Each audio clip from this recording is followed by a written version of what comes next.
Nothing to do from Growing Without Schooling 28.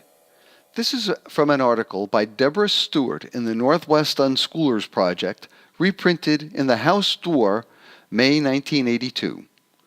Whenever my children say there's nothing to do, I try to restrain the feeling that I am responsible for entertaining them every minute.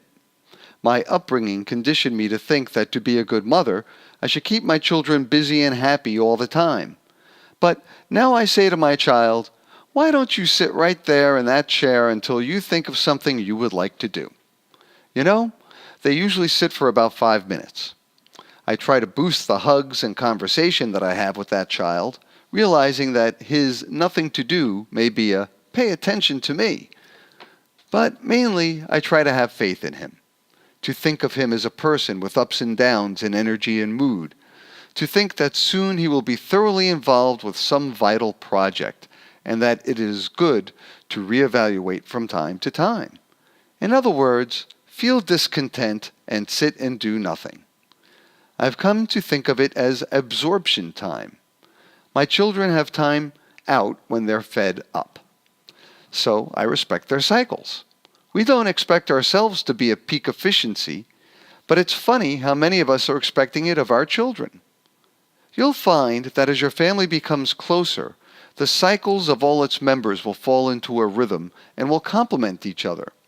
When I'm down, my husband is often up, for example. It's a new experience for many of us to be together so much, sometimes frustrating, but more often wondrous. Unwanted help, also from Growing Without Schooling 28. From Virginia Ferris, 434B Union Street, San Francisco, California. I just reread the continuum concept.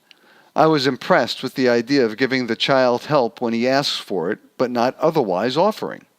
I've practiced this when academic type learning was involved, but was surprised to notice how often I offer unsolicited help to my 5-year-old, tying shoes, opening doors, putting on jackets, and then resenting being asked to do these same things. Now I'm trying to save my energy so I'll have it when it's needed and appreciated. It seems like such a simple turnaround, though I frequently have to remind myself not to offer, but it's making a difference in our household.